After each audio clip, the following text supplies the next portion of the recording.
warahmatullahi wabarakatuh anak-anak bunda. Apa kabar semuanya? Semoga kita selalu diberi kesehatan dan keberkahan serta perlindungan oleh Allah SWT.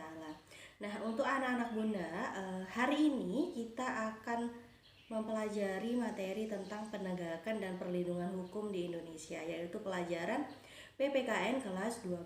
Nah, anak-anak muda semuanya, tetap semangat dalam belajar, jangan menyerah walaupun hanya melalui pembelajaran daring. Semoga anak-anak muda paham semuanya. Nah, jikalau ada yang tidak paham, boleh ditanyakan kepada bunda. Nah, langsung saja mari kita simak sama-sama berikut materi pembelajarannya. Oke, baiklah, hari ini adalah materinya perlindungan dan penegakan hukum di Indonesia. Materi yang akan kita pelajari hari ini yaitu yang pertama ada pengertian hukum, ciri-ciri dan tujuan hukum, hakikat perlindungan hukum dan penegakan hukum, kemudian pentingnya perlindungan dan penegakan hukum.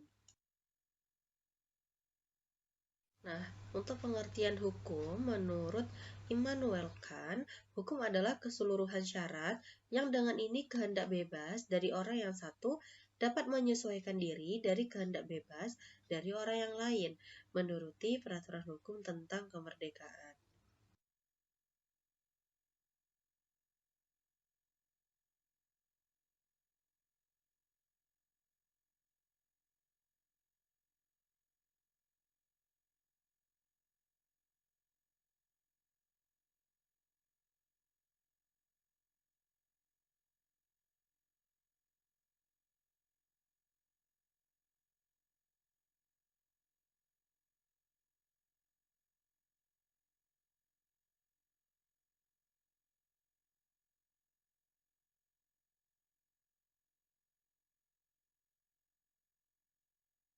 Untuk hakikat perlindungan hukum, nah, menurut Sacipto Raharjo, perlindungan hukum adalah memberikan pengayoman kepada hak asasi manusia yang dirugikan orang lain dan perlindungan tersebut diberikan kepada masyarakat agar mereka dapat menikmati semua hak yang diberikan kepada masyarakat dan agar mereka dapat menikmati semua hak yang diberikan oleh hukum.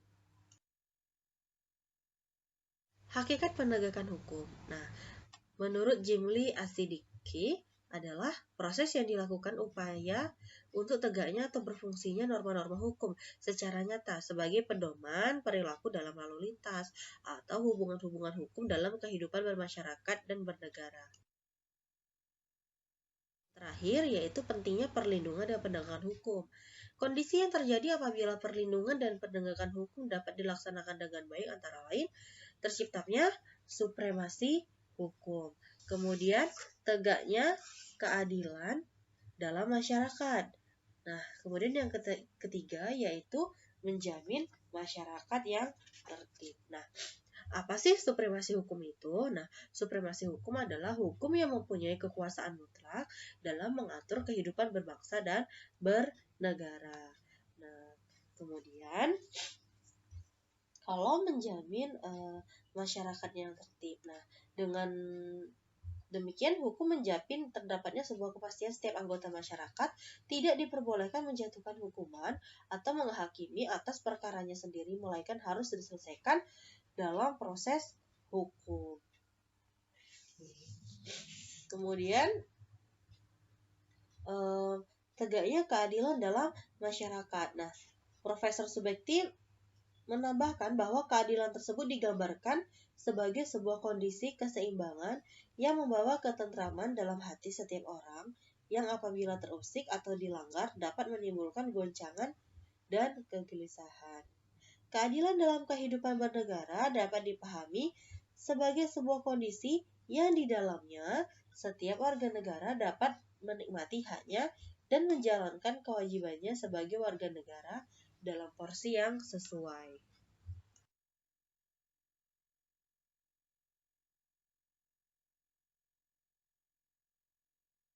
Nah, berikut adalah materi dari bunda. Sekian, bila bunda ada kesalahan, mohon maaf. Semoga anak-anak bunda paham semua. Wabillahi taufiq wal hidayah. Wassalamualaikum warahmatullahi wabarakatuh.